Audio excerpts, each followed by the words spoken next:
प्रणिपत्यवर्धमानं प्रश्नोत्तररत्नमालिकां वक्ष्ये नागनरामरवन्द्यं देवं देवाधिपं वीरम्।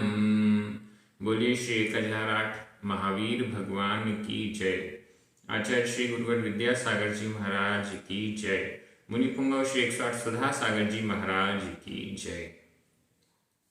हम सभी बड़े सौभाग्यशाली हैं जो हम आचार्य राजर्षि अमोघ वर्ष जी द्वारा रचित महान ग्रंथ प्रश्नोत्तर रत्नमालिका के अध्ययन को पूर्ण कर रहे हैं।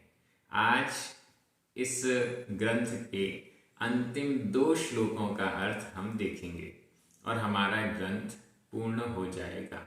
इसके बाद एक वीडियो और आपको प्राप्त होगा जिसमें इन सभी 29 श्लोकों का उच्चारण और अर्थ संक्षेप में एक साथ एक वीडियो में रहेगा, तो उसके द्वारा आपका बार बार रिवीजन हो सके ऐसी व्यवस्था हो जाएगी।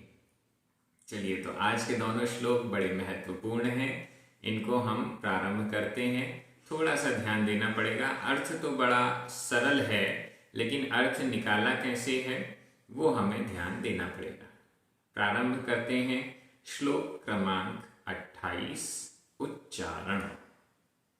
इति इति कंठगता कंठगता विमला विमला प्रश्नोत्तर रत्नमालिका प्रश्नोत्तर रत्नमालिका येषां येषां ते ते मुक्ताभरणा मुक्ताभरणा अपि अपि विभान्ति विभान्ति विद्वत्समाजेषु विद्वत्समाजेषु।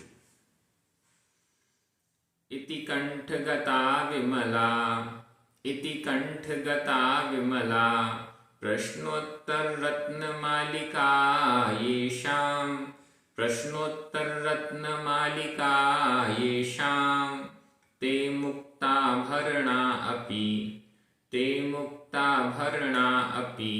विभान्ति विद्वत्समाजेषु विभान्ति विद्वत्समाजेषु। इति इति शब्द का प्रयोग जब होता है जब अंत आ जाता है। इति इस प्रकार से, अंत में। कंठगता विमला प्रश्नोत्तर रत्नमालिका प्रश्नोत्तर रत्नमालिका, ये ग्रंथ का नाम पुनः आ गया। इसके पहले भी जब हमने प्रारंभ किया था मंगलाचरण, तब प्रश्नोत्तर रत्नमालिका यह नामकरण आया था। अब यहाँ पर फिर से प्रश्नोत्तर रत्नमालिका यह नामकरण आ गया है।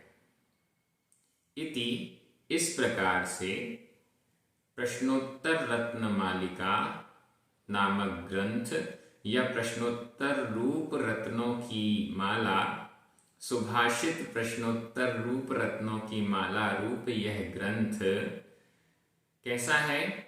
विमला। इसका पहला विशेषण है विमला, विमल है।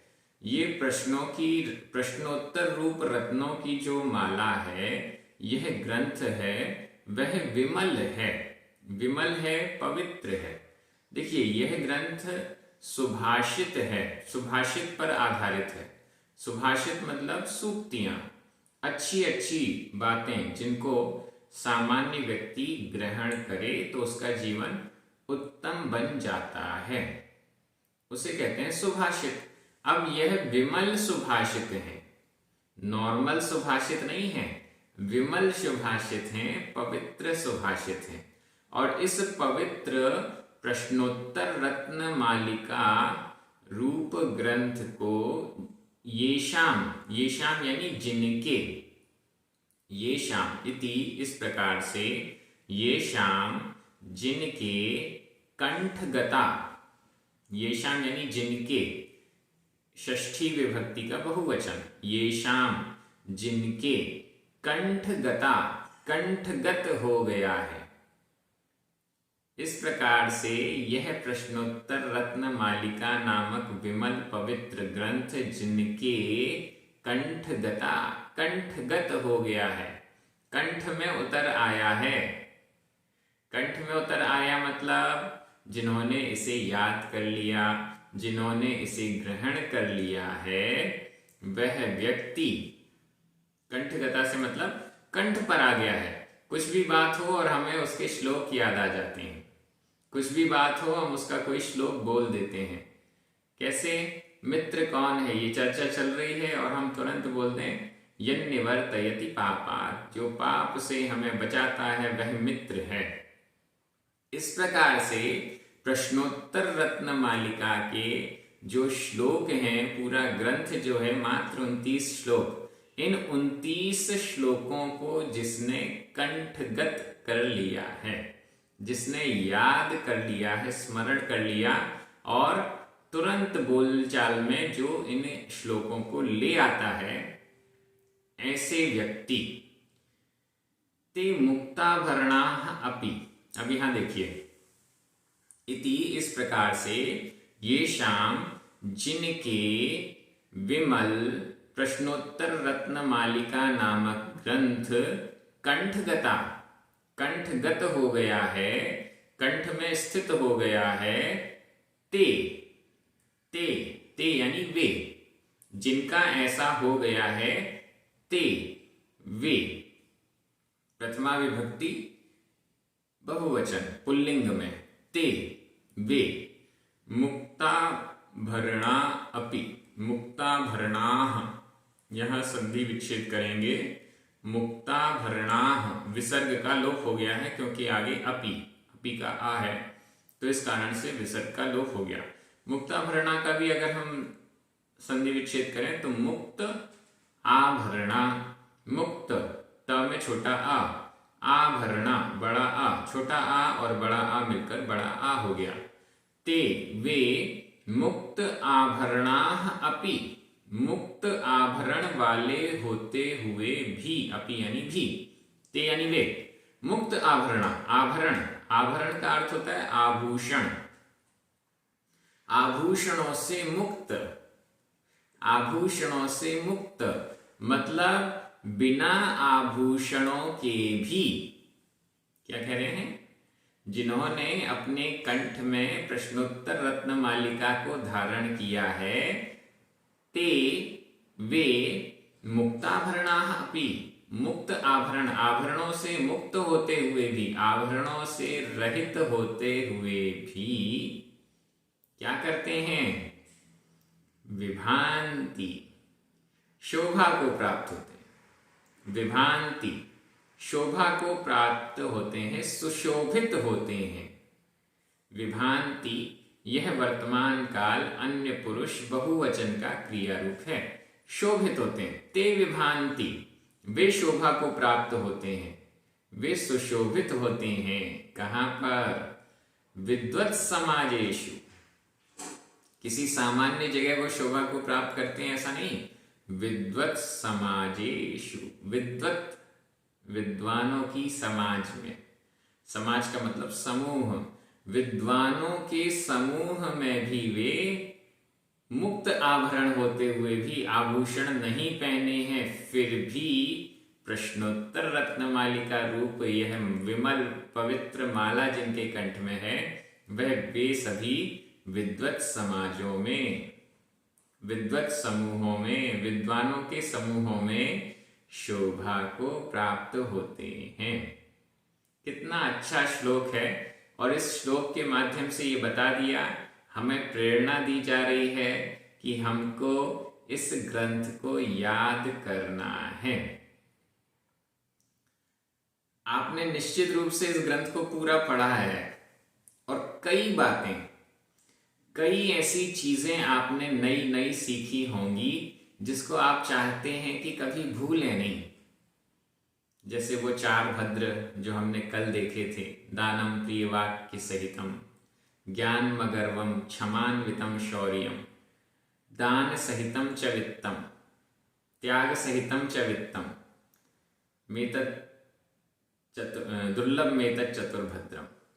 तो ऐसे जितने भी श्लोक और जितनी भी अच्छी अच्छी बातें हमने सीखी हैं, कंठगत किए हैं, तो वो सभी हमारे आभूषण ना पहने हुए होने पर भी हमको विद्वानों के समूह में शोभा को प्रदान करती हैं। विद्वानों के समूह में क्यों लिखा गया, सामान्य जन समूह में क्यों नहीं लिखा? विद्वानों का समूह इसलिए लिखा है, विद्वान जब इकट्ठे होकर बैठते हैं तो चर्चाएं होती हैं, धर्म की चर्चाएं होती हैं, विद्वत्ता के क्षेत्र की चर्चाएं होती हैं, हर क्षेत्र की उत्कृष्ट और गंभीर चर्चाएं होती हैं।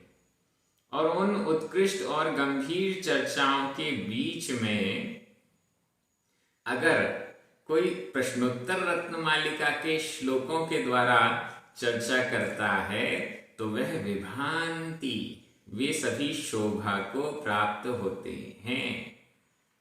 हम भी यदि कहीं चर्चा कर रहे हैं, बातचीत कर रहे हैं और बातों बातों में हमारे मुख से प्रश्नोत्तर रत्नमालिका की ये सुंदर सुंदर सूक्तियां आ जाएं, तो निश्चित मान के चलिएगा सब आपकी तरफ देखेंगे, अरे वाह ये तो बहुत समझदार है। इसलिए ऐसा व्यक्ति जो प्रश्नोत्तर रत्नमालिका को कंठगत करता है वह विद्वत समाजों में शोभा को प्राप्त करता है, करते हैं। बहुवचन में चर्चा है, वे विद्वत समाजों में शोभा को प्राप्त करते हैं। विद्वत समाजेषु, यह सप्तमी विभक्ति का बहुवचन है। विद्वानों के समूहों में शोभा को प्राप्त करते हैं। क्या करना चाहिए हमें? प्रश्नोत्तर रत्नमालिका का बार बार अध्ययन करना चाहिए और सारे श्लोकों को याद कर लेना चाहिए, अपने स्मरण में रखना चाहिए। कहीं भी आए, कोई भी क्वेश्चन आए तो उसका आंसर हमें प्रश्नोत्तर रत्नमालिका से मिल जाए, हमारे स्मरण में आ जाए तो बहुत अच्छा रहेगा। मैं एक बार हिंदी अर्थ कर रहा हूं, आपकी नजर संस्कृत शब्दों पर जानी चाहिए। इस प्रकार जिनके विमल प्रश्नोत्तर रत्नमालिका नामक ग्रंथ कंठगत है, कंठ में स्थित है, वे आभूषणों से रहित होते हुए भी विद्वत समाजों में शोभा को प्राप्त होते हैं। कितना अच्छा अर्थ है। अंतिम श्लोक, उच्चारण, श्लोक क्रमांक 29। विवेकात्, आधाता, विवेकात् त्यक्त राज्येन। अब यहाँ त्यक्त राज्येन आधाता यहाँ भी है और विवेकात् में भी आधाता है, तो अगर साथ में जोड़कर लिखते हैं तो डबल ता, आधे आधे दो ता वहां पर लिखे होंगे। हमें उच्चारण के समय दोनों का उच्चारण करना है। विवेकात् त्यक्त, ऐसा विवेकात् त्यक्त, विवेकात् त्यक्त, एक साथ भी बोलेंगे तो विवेकात् त्यक्त, दोनों ता का उच्चारण है। विवेकात् त्यक्त राज्येन, त्यक्त राज्येन राज्ञेयं, राज्ञेयं रत्नमालिका, रत्नमालिका रचिता मोघवर्षेण, यहां पर अवग्रह का चिन्ह है, आकालोप हुआ है, रचिता मोघवर्षेण सुधियाम, सुधियाम सदलंकृतिः, सदलंकृतिः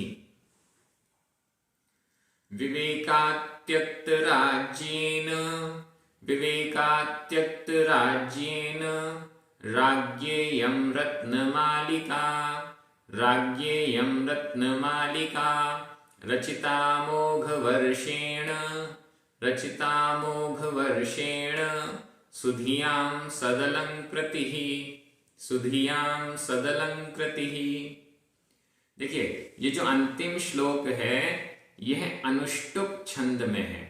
अनुष्टुप छंद में प्रत्येक चरण में 8-8 अक्षर होते हैं, मात्राओं का भी सिस्टम होता है, तो ये अनुष्टुप छंद है। और इसके पहले जितने भी 28 छंद थे वो सारे के सारे आर्या छंद में थे।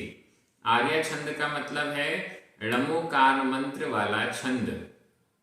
णमोकार मंत्र वाला जो छंद है वह भी आर्या छंद में है, और ये जो 28 श्लोक पहले आए वो आर्या छंद में थे, और यह जो 29वां श्लोक है ये अनुष्टुप छंद है। इसलिए इन दोनों का जब हम उच्चारण कर रहे हैं, जब श्लोक का सस्वर वाचन कर रहे हैं, तो दोनों की लय चेंज हो रही है। इति कंठगता विमला अलग है, विवेकात्यक्त राज्येन ये अलग है, दोनों अलग अलग है। अब अर्थ देखते हैं। अंतिम श्लोक है विवेकात् त्यक्त राज्येन राज्ञेयं रत्नमालिका रचिता। यहां पर सबसे पहले वो शब्द देखें, क्रियापद रचिता, अमोघ वर्षेण, संधि विच्छेद, रचिता अमोघ वर्षेण। रचिता में अंत में बड़ा आ और अमोघ वर्षेण छोटा आ, बड़ा आ और छोटा आ मिलकर बड़ा आ हो गया। अब यहाँ पर अमोघ वर्ष हमको नाम पूरा चाहिए, तो एक अवग्रह का चिन्ह लगा दिया गया, जिससे हमें ये समझ में आ जाए कि यहाँ पर मोघ वर्षेण ये नाम नहीं है, अमोघ वर्षेण यह नाम है। तो रचिता, यह जो अवग्रह का चिन्ह है, यह किसी भी, ये तो आज की व्यवस्था है, पांडुलिपियों में हम देखेंगे तो ये अवग्रह का, पुरानी पांडुलिपियों में अवग्रह का चिन्ह नहीं मिलता है। यह बाद की व्यवस्था है, जिससे कि हम समझ जाते हैं कि यहाँ ग्रंथ का नाम क्या है। जो भी शब्द लिखा हुआ है उसमें एक आ का लोप हुआ है, इस बात को बताने के लिए यह अवग्रह का चिन्ह लगाया जाता है। रचिता, रचा गया। क्या रचा गया? रत्नमालिका, ऊपर लिखा है रत्नमालिका, ये स्त्रीलिंग, प्रथमा विभक्ति एक वचन। रत्नमालिका रचिता, रत्नमालिका नामक ग्रंथ, प्रश्नोत्तर रत्नमालिका नामक ग्रंथ रचिता, रचा गया। अब यहाँ पर प्रश्नोत्तर शब्द नहीं दिया, पिछले श्लोक में प्रश्नोत्तर रत्नमालिका ये पूरा नाम दिया, अब यहाँ पर शॉर्ट में सिर्फ रत्नमालिका कह के काम चलाया गया है। तो रत्नमालिका रचिता, रत्नमालिका रचा गया, किसके द्वारा?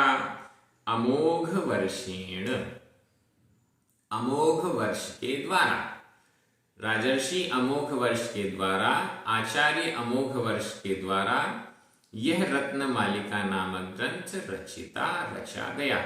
ये इस श्लोक का मेन वाक्य हो गया।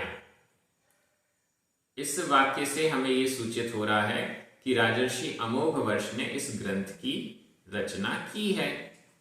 रत्नमालिका अमोघ वर्ष के द्वारा रचा गया। अब विशेषण देख लीजिए, किसके विशेषण कौन से हैं? विवेका त्यक्त राज्येन, त्यक्त राज्येन तृतीया विभक्ति का एक वचन, और अमोघ वर्षेण यह भी तृतीय विभक्ति का एक वचन है। मतलब ये अमोघ वर्ष के विशेषण बताए जा रहे हैं। रत्नमालिका का विशेषण प्रथमा विभक्ति का एक वचन है स्त्रीलिंग में, तो जो विशेषण नीचे सदलंग प्रति ही, यह स्त्रीलिंग में प्रथमा विभक्ति का एक वचन हो जाएगा, या एक प्रथमा विभक्ति का एक वचन है, ऐसा हम समझ लेंगे, तो वो रत्नमालिका का विशेषण बन जाएगा।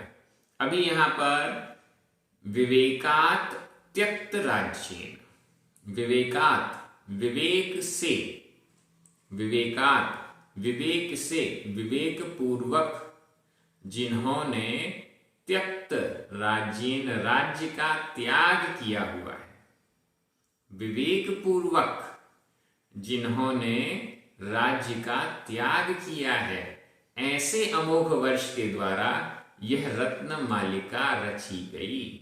कितना सुंदर! मतलब इससे यह स्पष्ट हो गया कि जो अमोघ वर्ष थे वे एक राजा थे, और अपने जीवन के अंतिम पड़ाव में विवेक पूर्वक समझदारी के साथ त्यक्त राज्य, जिन्होंने राज का त्याग किया, त्यक्त राज्य वाले, जिन्होंने राज्य का त्याग किया, ऐसे अमोघ वर्ष के द्वारा यह रत्नमालिका रची गई। तो यहां पर एक बात स्पष्ट हो जाती है इतिहास की कि राजा अमोघ वर्ष थे, उन्होंने अपने राज्य का पालन पोषण किया, प्रजा का पालन पोषण किया, अन्य भी धार्मिक और सांस्कृतिक विरासतों का संरक्षण किया, उनके संवर्धन के लिए काम किया। और उसके बाद जब उनके जीवन का अंतिम पड़ाव था तो उन्होंने वैराग्य धारण किया, वैराग्य ग्रहण किया, विवेक पूर्वक, विवेक के साथ राज्य का त्याग किया। कई बार राज्य का त्याग कैसे हो जाता है? दूसरे राजा ने आक्रमण किया, आपको हरा दिया, जेल में डाल दिया, तो आपके राज्य का त्याग हो गया। ऐसा नहीं, इन्होंने तो विवेक से, अपनी इच्छा से, अपने कल्याण की इच्छा से उस राज्य का त्याग किया, शासन का त्याग किया। तो इस दृष्टि से जो भी दीक्षा लेते हैं विवेक पूर्वक दीक्षा लेते हैं। ये अमोघ वर्ष थे, इन्होंने दिगंबर दीक्षा धारण की। अंत समय उन्होंने दिगंबर दीक्षा धारण की और अपने कल्याण के मार्ग में लगे। तो यहां विवेक पूर्वक से बहुत बड़ा तात्पर्य है। कोई भी दीक्षा जबरदस्ती में नहीं ली जाती, कोई भी दीक्षा देखा देखी में नहीं ली जाती, कोई भी दीक्षा प्रयोग की दृष्टि से, एक्सपेरिमेंट की दृष्टि से नहीं ली जाती कि चलो एक्सपेरिमेंट करते हैं, दीक्षा लेने के बाद सुख होता कि नहीं होगा तो छोड़ देंगे। ऐसा नहीं, विवेक पूर्वक वैराग्य से युक्त होते हुए दीक्षा ग्रहण की जाती है। तो यहां ये स्पष्ट हो गया। देखिए, कोई भी ग्रंथ है उसे धार्मिक ग्रंथ कब कहेंगे? जब इसका लेखक धर्म का प्रणेता हो, जब इसका लेखक त्यक्त राज्य, समस्त परिग्रहों का त्याग करके दिगंबर मुनि दीक्षा धारण करता है, तब उस ग्रंथ में प्रामाणिकता आती है। अगर कोई परिग्रहधारी है, मेरे जैसा व्यक्ति है, या जिसने रुपए पैसे धन संपत्ति जुटा रखी है अपने पास, ऐसा व्यक्ति अगर कोई ग्रंथ लिखता है तो उस ग्रंथ को प्रामाणिक नहीं माना जा सकता है। वह एक सामान्य पुस्तक तो हो सकती है, लेकिन वह जिनवाणी का रूप धारण नहीं कर सकती। जिनवाणी का रूप तो तभी धारण होगा जब वह परिग्रह से रहित दिगंबर मुनिराज के द्वारा लिखी जाए, हमारे गुरुओं के द्वारा लिखी जाए, तभी वह प्रामाणिक हो सकती है। नहीं तो वो जिनवाणी की जगह जनवाणी हो जाएगी। ऐसा हमें समझना चाहिए। तो विवेक पूर्वक जिन्होंने राज्य का त्याग किया है, ऐसे अमोघ वर्ष के द्वारा रत्नमालिका नामक ग्रंथ रचा गया। और कौन से शब्द हैं यहाँ? राज्ञेयम, इसका संधि विच्छेद करें। राज्ञा, राज्ञा बड़ा आ, इयम, ई, बड़ा आ और ई मिलकर ए हो गया। यह संस्कृत, प्राकृत में भी कई बार ऐसा होता है और हिंदी में भी कई बार ऐसा होता है। बड़ा आ और ई मिलकर ए हो जाता है, ऐसा कई बार होता है। संस्कृत में तो हमेशा ही है। राज्ञा, राजा के द्वारा। अब यहां राज्ञा, यह भी तृतीया विभक्ति का एक वचन है, जो कि अमोघ वर्ष का विशेषण हो गया। विवेक पूर्वक जिन्होंने राज्य का त्याग कर दिया, ऐसे राजा अमोघ वर्ष के द्वारा। यहां राज्ञा राजा के द्वारा, राजा अमोघ वर्ष के द्वारा, राजर्षि, इसलिए इनको राजर्षि, जो राज्य का त्याग करके ऋषि बने, या ऋषियों के जो शिरोमणि हैं, ऐसे राजर्षि अमोघ वर्ष के द्वारा यह ग्रंथ रचा गया। इयम, इयम का मतलब है यह इयम जो है वो रत्नमालिका का विशेषण हो गया। यह रत्नमालिका नामक ग्रंथ, जो कि विवेक पूर्वक राज्य त्याग करने वाले राजा अमोघ वर्ष के द्वारा रचा गया। और कैसा है ये? सुधियाम सदलंकृति। सुधियाम, सुधियाम, सुधियों के लिए, सुधी, सुधी शब्द के का हमने विश्लेषण किया था। सुधी, धी यानी बुद्धि, जिसकी बुद्धि सु उत्तम है, उत्तम बुद्धि वालों के लिए। यह वैसे तो षष्ठी विभक्ति का बहुवचन है, सुधियाम। उत्तम बुद्धि वालों की, उत्तम बुद्धि वालों का, की सदलंकृति ही, यह जो रत्नमालिका है वह उत्तम बुद्धि वालों की सदलंकृति है। सत अलंकृति, यहां भी संधि विच्छेद कर लें। सत आधाता, अलंकृति आ, आधाता और आ मिलकर ता के स्थान पर दा हो गया और दा पूरा हो गया। सत अलंकृति, सत यानी सच्ची, समीचीन। अलंकृति ही, अलंकृति है, अलंकार है, आभूषण है।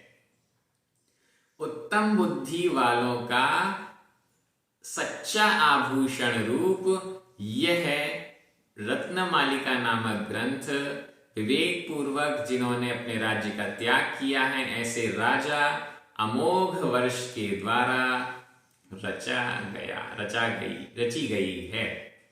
ये इसका पूरा अर्थ हो गया। बहुत अच्छी बातें हमने इस प्रश्नोत्तर रत्नमालिका ग्रंथ से प्राप्त की। इस श्लोक से भी हमें बहुत कुछ समझ में आया। उत्तम बुद्धि वालों के लिए ये सदलंकृति है। जो कुधी हैं, जो दुष्ट हैं, उनके लिए ये सदलंकृति नहीं है। बंदर को रत्नों की माला दे दी जाए तो वो क्या करेगा? कुछ नहीं, तोड़ के फेंक देगा। बंदरों के लिए नहीं है, दुष्टों के लिए नहीं है, सुधी के लिए है। उत्तम बुद्धि वालों के लिए यह ग्रंथ सदलंकृति, उत्तम आभूषण है। हम जो इस रत्नमालिका ग्रंथ का एक प्रकार से यूं कहें महिमा समझ रहे हैं, जो भी इस ग्रंथ की महिमा समझ रहा है वो निश्चित रूप से उत्तम बुद्धि वाला है।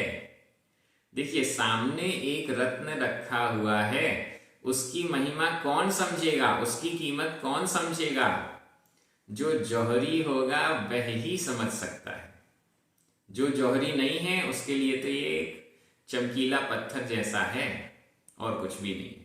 तो यह प्रश्नोत्तर रत्नमालिका उत्तम बुद्धि वालों के लिए सद अलंकृति, सच्चा आभूषण है, ऐसा कहा जा रहा है। इस प्रकार से श्लोक का भी बड़ा अच्छा अर्थ हो गया है। एक बार हिंदी अर्थ कर रहा हूं, आपकी नजर संस्कृत शब्दों पर जानी चाहिए। उत्तम बुद्धि वालों का की सच्ची अलंकृति, आभूषण रूप यह रत्नमालिका नामक ग्रंथ विवेक पूर्वक त्याग किया है राज्य का जिसने, ऐसे राजा अमोघ वर्ष के द्वारा रची गई। बहुत अच्छे से अपना प्रश्नोत्तर रत्नमालिका ग्रंथ पूर्ण हो गया। इतने कम समय में, मात्र 15 दिनों में यह ग्रंथ पूर्णता को प्राप्त हुआ। आप सभी ने नियम लेकर इस ग्रंथ का अध्ययन किया है। बहुत अच्छे अच्छे श्लोक, बहुत अच्छी अच्छी बातें हमको इस ग्रंथ में प्राप्त हुई, लेकिन निश्चित रूप से हमारे कुछ कर्मों की निजरा भी हुई होगी, क्योंकि हमने बड़े भक्ति भाव से विवेक पूर्वक बहुमान रखते हुए इस ग्रंथ का अध्ययन किया है। नियम जिसने लिया है उसका नियम यहाँ पूर्ण हो रहा है। नियम लेकर ग्रंथ का अध्ययन करना हमारे कल्याण में निमित्त बनता है। मात्र यह अध्ययन या स्वाध्याय नहीं है, बल्कि कल्याण के लिए यह स्वाध्याय है। इसलिए अपन ने नियम पूर्वक यह कार्य किया था। इसी प्रकार से अध्ययन करते रहिए। यह ग्रंथ वैसे तो चैनल प्राकृत का था, लेकिन संस्कृत का यह ग्रंथ क्यों यहाँ पर लिया गया, इसका पूरा श्रेय हमारे अग्रज को जाता है। आदरणीय विद्वत श्री सौरभ जैन जी, जो कि श्रमण संस्कृति संस्थान की शाखा स्नातक परिषद के अध्यक्ष हैं। उन्होंने श्रमण संस्कृति संस्थान की ओर से सम्यक ज्ञान प्रतियोगिता ऑनलाइन प्रारंभ की, जो कि पूरे 2023 वर्ष में पूरे अलग अलग महीने में अलग अलग ग्रंथ पर चल रही है। इस प्रश्नोत्तर रत्नमालिका को उन्होंने मार्च के माह में प्रतियोगिता के रूप में लिया और फिर मुझसे उनका आग्रह रहा, जबरदस्ती रही कि इस ग्रंथ का अध्ययन YouTube चैनल पर कराओ। तो उनकी बात स्वीकार करके मैंने इस ग्रंथ का अध्ययन कराया है। पूज्य सुधा सागर महाराज जी का आशीर्वाद प्राप्त हुआ। इस दृष्टि से बहुत अच्छा आनंदित हैं और आगे भी ऐसे ग्रंथों का अध्ययन आपको इस YouTube चैनल में मिलता रहे, ऐसी भावना मैं करता हूँ। सभी बहुत अच्छे से अध्ययन कर रहे हैं, सभी को बहुत बहुत धन्यवाद। जिनवाणी माता की जय। सभी को जय जिनेंद्र।